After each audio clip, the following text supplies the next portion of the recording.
मु लक्ष्मीप्रिया साहू खोर्धा जिला टांगी बालिका उच्च विद्यालय शिक्षयित्री। पिलामाने आजिर विषय रही सीताया वनगमनम एवं आलोचनार विषय रही पतिप्राणा पत्नीकर अपूर्व पतिभक्ति एवं विवाहिता नारीर परम धर्म। पिलामाने आलोचनार विषय आरंभ करने पूर्व आस पूर्व भागरे जहाँ पढ़ा जाइथिला सेही विषय रे सम्यक सूचना देवी एवं जहाँ आजिर पाठ को सहज साध्य करिपारिबो बुझिबारे। चलो आरंभ करिबा। पितृसत्य रक्षा करिबा पई प्रभु रामचंद्र वनगमन करिवे एवं सती सीता अयोध्या एकाकिनी अवस्थान करिवे। निजर प्राणप्रिय प्रभुंकर परिवर्ते कनिष्ठ भरत को राजपद दिया जाइथिबारु काले सीतांक मनरे क्रोध और मानसिक प्रतिक्रिया सृष्टि हेई पारे। तेणु सती सीता को प्रभु रामचंद्र कहउछन्ति, हे सीते तुमे भरतंकर कोनसी अप्रिय आचरण करिबो नाही, भरतंक प्रति कोनसी अप्रिय आचरण करिबो नाही, कारण से देश आ वंशर होछन्ति राजा, श्रद्धा और सम्मानर पात्र। से तांकर ए कथा सुनिबा क्षणी प्रभु रामचंद्रंकर ए कथा सुनिबा क्षणी सती सीतांकर मनरे क्रोध जात होइथिला। प्रकृत पक्षे सती सीता हेउछन्ति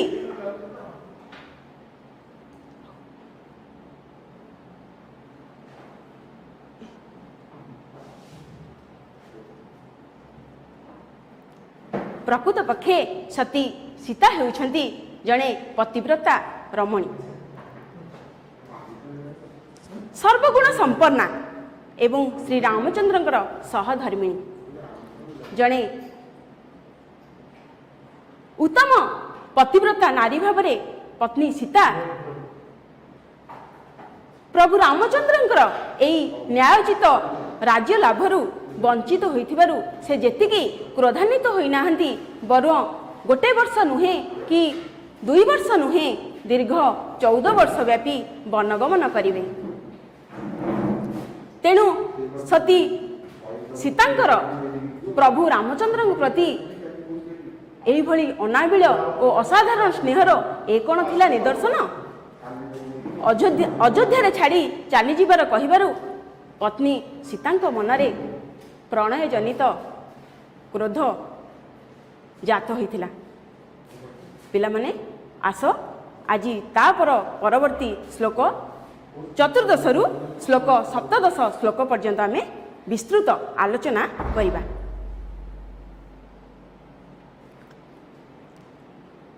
किमिदं भाससे राम वाक्यं लघुतया ध्रुवं तोया यदपहास्यं मे श्रुत्वा नरवरतम। आर्यपुत्र पिता माता भ्राता पुत्रस्तथा स्नुषा स्वानि पुण्यानि भुञ्जाना स्वं स्वं भाग्यमुपाश्यते। भर्तृभाग्यं तु नार्येका प्राप्नोति पुरुष सर्व अतश्चैव हमादिष्टा वने वस्तव्यमित्यपि प्रासादाग्रे विमानैर्वा बह्यायस गतेन वा सर्वावस्थागता भर्तु पादछाया विशिष्यते। पिलामाने आमे गोटे परे गोटे श्लोक आमे तार श्लोकर अन्वय श्लोकार्थ व्याकरणगत अर्थर प्रयोग आमे आलोचना करिबा। श्लोक नंबर 14 देख। किमिदं भाससे राम वाक्यं लघुतया ध्रुवं तोया यदपहास्यं मे श्रुत्वा नरवरतम। अन्वय देख, हे राम प्रभु रामचंद्र को संबोधन करी कहउछन्ति लघुतया ध्रुवं मे इदं किं भाससे। हे नरवरतम तोया यत् श्रुत्वा तत् तोया यत् उक्तं श्रुत्वा मे अपहास्यं जायते। तेबे पिला माने एई अन्वय अनुଯାयी आमे प्रत्येक शब्दर अर्थ बुझिबा। हे राम, प्रभु रामचंद्र को संबोधन करी कहउछंती लघुतया। लघुतया अर्थ गुरुत्वहीन, ध्रुवम निश्चिंत, लघुतया ध्रुवम मैं मते, मैं मते, इदम एही परी, इदम इदम अर्थ एही परी, किं भाष से काहीं की, किम अर्थ काहीं की, भाष से कहू अछ, तोया तुम द्वारा, हे हे नरवरतम, हे नरश्रेष्ठ पुरुषोत्तम, तोया जत उत्तम, तोया तुम द्वारा, तोया तुम द्वारा जत उत्तम, जहा वह जानते, श्रुत्वा श्रुत्वा सुनी, मैं अपहास्यम, मैं अर्थ मते, अपहास्यम थट्टा उपहास भली लागुछि। तेबे पिला माने एई श्लोकर अर्थ देखिबा। हे रामचंद्र, मते निश्चिंत लघु बा क्षुद्र मने करी एहीपरि काहेकि कहउछंती? आपणक कथा शुणी मोर थट्टा व्यर्थ हस जात हेउछि। तेबे पिला माने सती सीता एकाकिनी अयोध्या अवस्थान करिवे एवं भरतଙ୍କ प्रति अप्रिय आचरण करिवे नाही। एही प्रभु रामचंद्रଙ୍କର दुईटी उपदेश सती सीताଙ୍କ मनरे दारुण व्यथा सृष्टि करथिला। काहेकि ना सती सीता जड़े पतिव्रता रमणी पई स्वामी होउछंदी इह काल एवं परकालर देवता। स्त्री पाई स्वामी स्वामी को पाई स्त्री कौन करे? समस्त दुख जंत्रणा लांछना सह्य करी सर्वदा पतिर मंगल कामना करि थाई। अन्य पक्षरे सती सीता होउछंदी जने राजकुमारी। राजकुमारी होइथिबारु से कौन राजा प्रति व्यवहार ओ धर्माचरण जानती नहीं। श्री रामचंद्रंकर सती सीता को किपरि तांकर पतिभक्ति एवं महान उदार गुण को अत्यंत गुरुत्वहीन भाव विवेचना करिसेंती।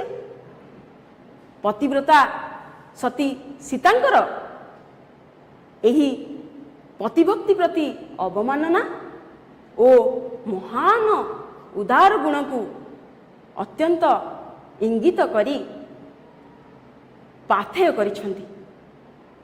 प्रभु रामचंद्र सहित सती सीता एते दिन एते काल धरी अवस्थान करिथिबारु तांकु कोन चिन्हि न पारिबारु सती सीतांक मनरे प्रभु रामचंद्रंकर एही उपदेश वचन सुनी थट्टा लागिछि, उपहास जात होइछि एवं मर्मे मर्मे दुख सृष्टि होइछि, दुख भोग करछन्ति। पिला माने एही श्लोकर आमे किछि व्याकरणगत अर्थ देखिबा। एथिरे कोन अछि? संधि विच्छेदगत पद कोन अछि देखिबा। किमिदम, किम युक्त इदम, किमिदम। जदपहास्यम, जद युक्त अपहास्यम, जदपहास्यम। तर द आदेश होइछि, तेणु जद युक्त अपहास्यम, जदपहास्यम। नरवरतम, नरवर युक्त उत्तम, नरवरतम। पिला माने समासगत कोन पद अछि देखिबा। नरवरतम, नरवरेषु, नरवरेषु उत्तमः सप्तमी तत्पुरुषः। प्रकृति प्रत्यय देख, श्रुत्वा त्वा अछि परिशेष रे त्वा अछि, तेणु श्रु धातु युक्त त्वा। अपहास्यम, अप युक्त हस युक्त जत। तापरे पिला माने आमे श्लोक 15 को पढ़िबा। आर्यपुत्र पिता माता भ्राता पुत्रस्तथा स्नुषा स्वानि पुण्यानि भुञ्जाना स्वं स्वं भाग्यमुपासते। अन्य को देखो, आर्यपुत्र पिता माता भ्राता पुत्र तथा स्नुषा स्वानि पुण्यानि भुञ्जाना स्वं स्वं भाग्यमुपासते। पिला माने एई शब्दर अर्थ को आमे बुझी नेबा। आर्यपुत्र कह आर्यपुत्र पिला माने क्वेश्चन भी आसी पारे तुमर परीक्षा रे। कह आर्यपुत्र प्रभु मर्यादा पुरुषोत्तम श्री रामचंद्र होइछन्ति आर्यपुत्र। आर्यपुत्र पिता माता भ्राता पुत्र तथा स्नुषा। पिला माने देखो, हे स्वामी पत्नी सती सीता प्रभु रामचंद्र को हे स्वामी हे आर्यपुत्र बोली संबोधन करिछन्ति। तथा सेही परी स्नुषा पिता माता पुत्र भ्राता तथा स्नुषा पुत्र बधू स्वं स्वानि स्वानि निज निजर पुण्यानि पुण्यानि पुण्यानि अर्थ पुण्य फल गुड़िकु कृत फल गुड़िकु कृतकर्म फल गुड़िकु कौन करती भुंजाना भोग करती भुंजाना भोग करती स्वं स्वं निज निजर भाग्यमुपासते। निज भाग्य को लेकिन से माने आदरी चलती अर्थात अवलंबन करती। तेबे पिला माने श्लोकर अर्थ गुड़िक बुझिला, तापरे आमे जिबा श्लोकर अर्थ उपरु।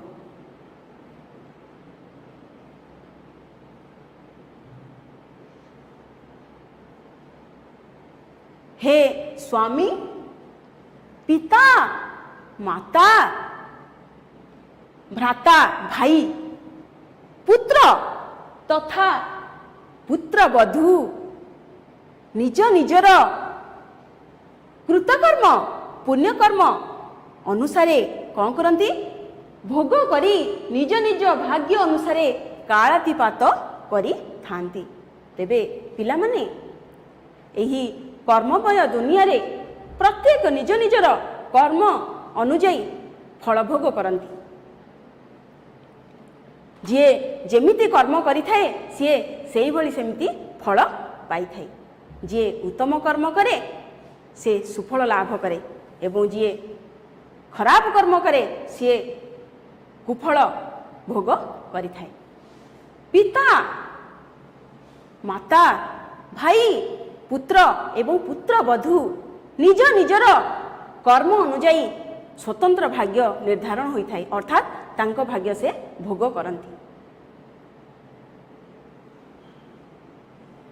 पुत्र जदि पिता मातांकर अनेक पुत्र कन्या संतान अछंती सेमानकर जीविका निर्वाहर पंथा समान नुहे कि सेमानकर भाग्य भी समान नुहे सेमानकर कर्म भी समान नुहे।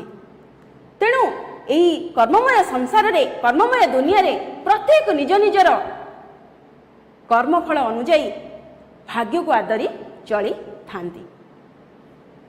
पिला माने यही श्लोक आधारित किछि आमे व्याकरणगत प्रयोग देखिबा।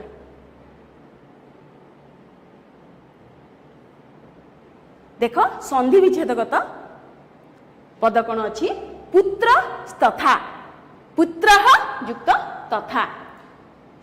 देख एठी तो पूर्व रे अछि कोन तमरा विसर्ग अछि तो तार स आदेश होईछि पुत्र तथा। तुमे नवम क्लास रे पढ़िछ संधि विच्छेद तेणु एठी तो पूर्वगति विसर्गर स आदेश होई पुत्र तथा होईछि।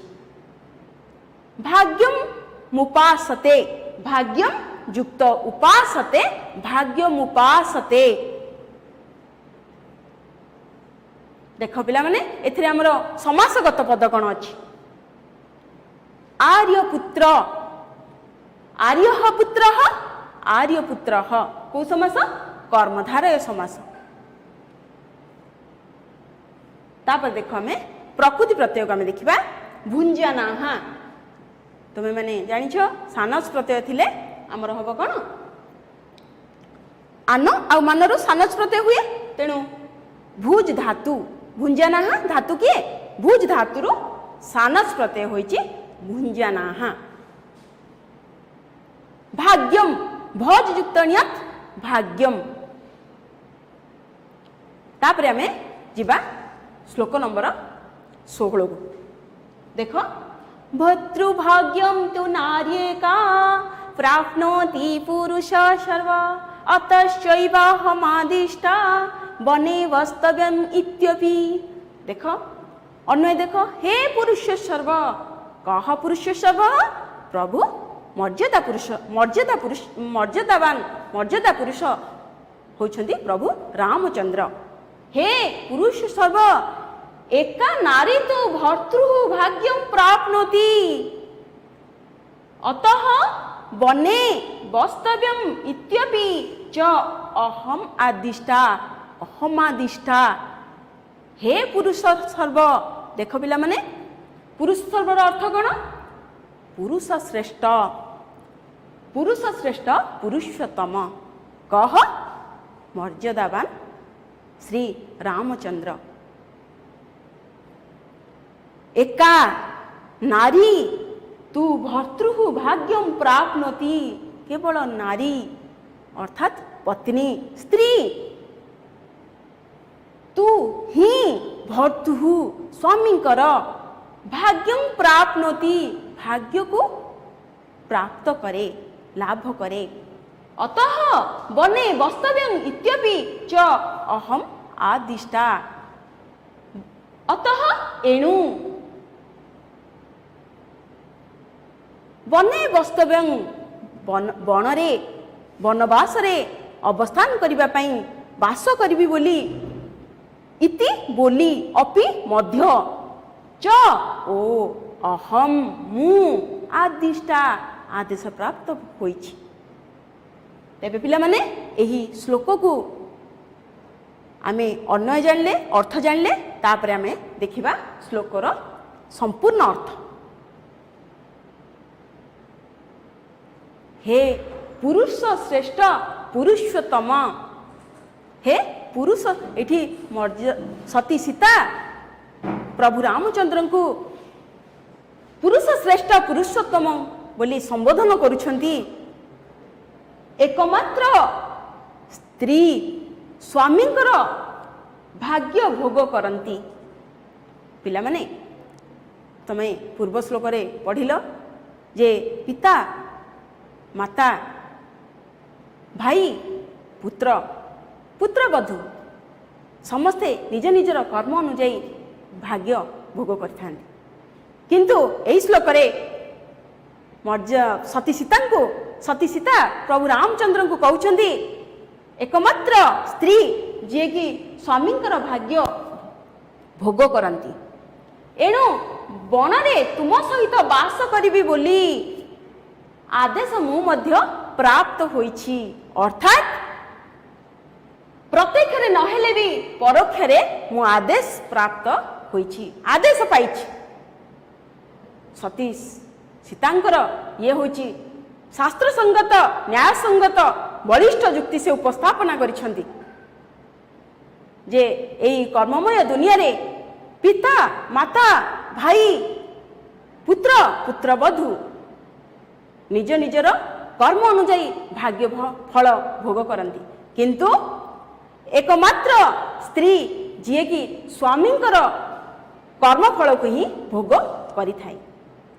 स्वामींकर कार्यकलाप ओ धर्माचरण रे केवल धर्मपत्नी ही अंशीदार अछि अर्थात धर्मपत्नी ही अंशीदार होई थाई। स्वामींकर भाग्यफल को भोग करिबारे केवल स्त्री ही अधिकार अछि। अतएव पत्नी सीता को कौनसी भी परिप्रेक्षी रे प्रभु रामचंद्र वन अयोध्या रे छाड़ी वन को गमन करि परिबे नाही।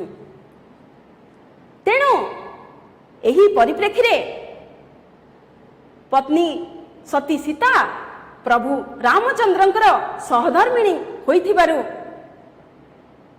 ସ୍ୱାମୀଙ୍କର ପ୍ରତ୍ୟେକ କାର୍ଯ୍ୟରେ ସହଯୋଗ କରିବାର ଅଧିକାର ସେ ସ୍ୱୟଂ ଧର୍ମତଃ ଆଦିଷ୍ଟା ବୋଲି ବଳିଷ୍ଠ ଯୁକ୍ତି ଉପସ୍ଥାପନା କରିଛନ୍ତି। ତେଣୁ ପ୍ରଭୁ ପତ୍ନୀ ସୀତାଙ୍କର ଏହି ବଳିଷ୍ଠ ଯୁକ୍ତି ବାସ୍ତବ ପକ୍ଷେ ଗ୍ରହଣୀୟ ଅଟେ।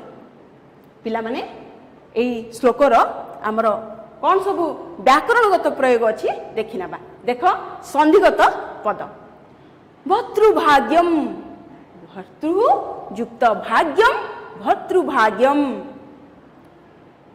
ନାର୍ୟେକା नारी युक्त एका नार्येका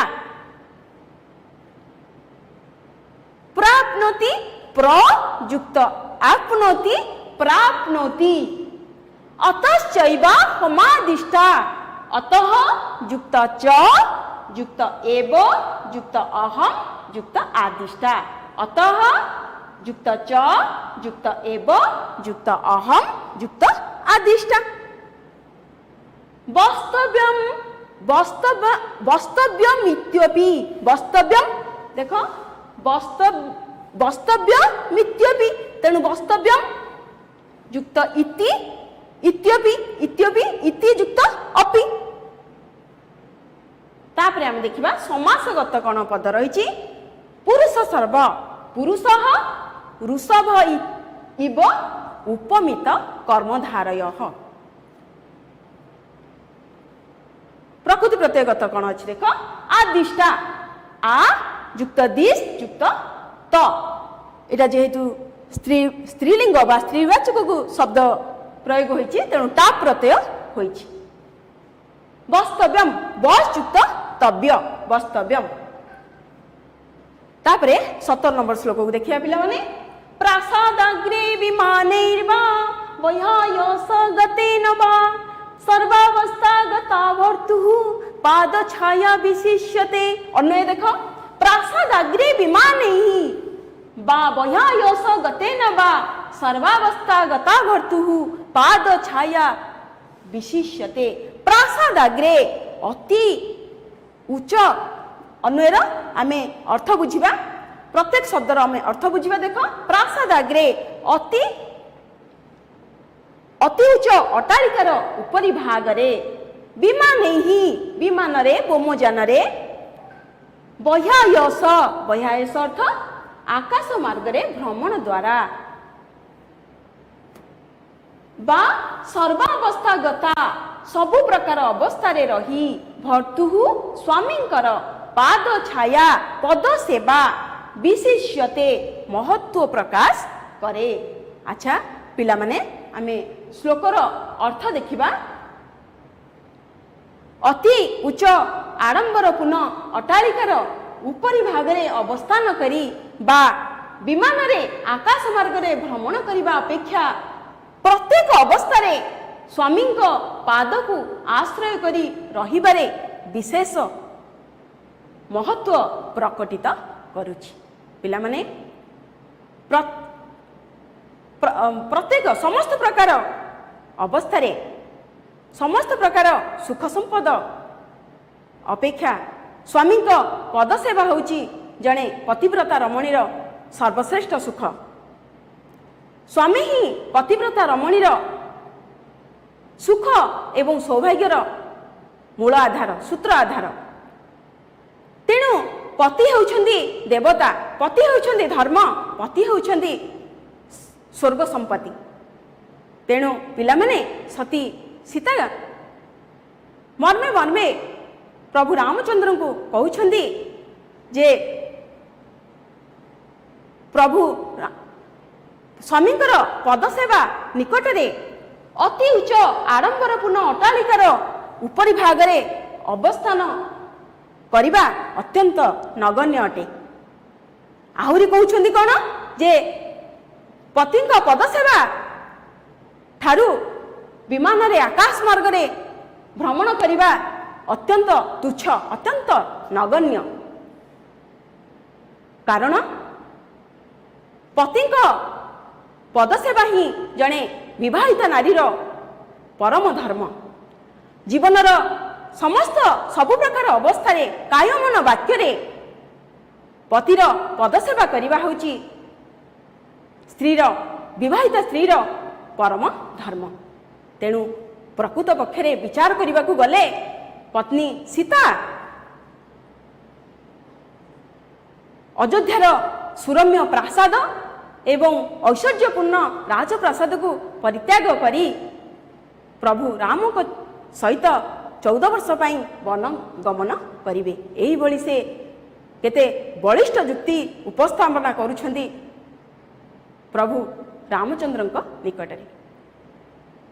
पिलामाने एही श्लोक आधारित आमे किछि व्याकरणगत प्रयोग देखिबा। देख संधिगत पद अछि प्रासादाग्रे, प्रासाद युक्त अग्रे प्रासादाग्रे, विमानैरिवा, विमानैहि युक्त बा विमानैरिवा, सर्वावस्था गता, सर्वा युक्त अवस्था गता, सर्वा युक्त अवस्था गता।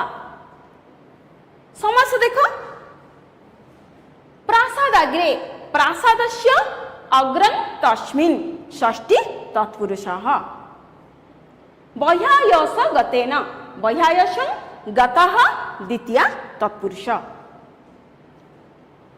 पाद छाया, पादयोः छाया षष्ठी तत्पुरुष समास।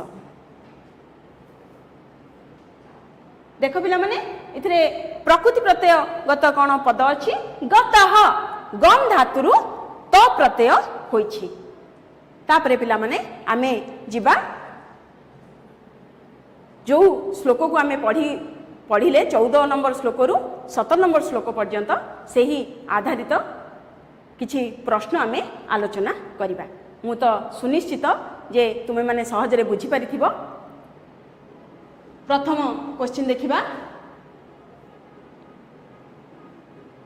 के स्वं स्वं भाग्यम उपासते। उत्तर ताले कौन हबो?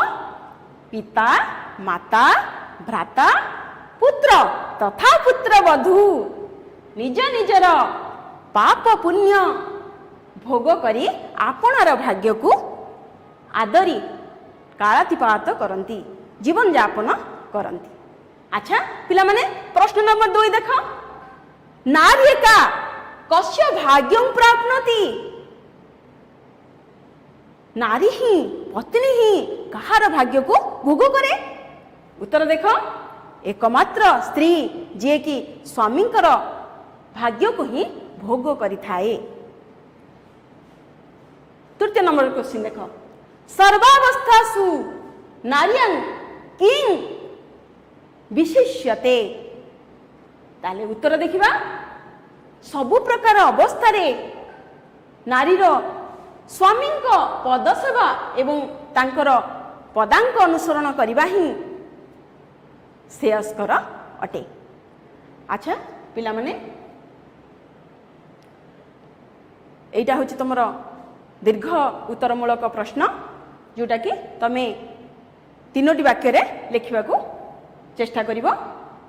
किमर्थं सीता रामस्य वचनं श्रुत्वा अपहास्यम् अब्रवीत्। अपहास्यम् इति अब्रवीत्। किमर्थं सीता रामस्य वचनं श्रुत्वा अपहास्यम् इति अब्रवीत्। ताले उत्तर को उत्तर हेउची जे सीता अयोध्या रे एकाकी अवस्थान करिवे एवं भरतंक प्रति अप्रिय आचरण करिवे नाही। प्रभु रामचंद्रंकर कौन थिला? एही दुईटी उपदेश थिला। तेणु रामचंद्रंकर उपदेश सीतांक हृदय रे दारुण व्यथा देइथिला। फलत सती सीतांक पतिभक्ति प्रति अवमानना ओ तांकर महान उदारता उदार गुण प्रति अत्यंत लघु भावे विवेचना करी सीतांको चिन्हि न पारी इंगित देइछंती। इंगित करिथिबारु रामचंद्रंक वचन सीतांको उपहास परी प्रतीय होई थिला। अच्छा पिला माने तुमे माने बुझी पारिथिबो। मु निश्चिंत आजिर एही कार्यक्रम को एतिकिरे रखिबा। समय होई जाइछि। तुम मानकु धन्यवाद।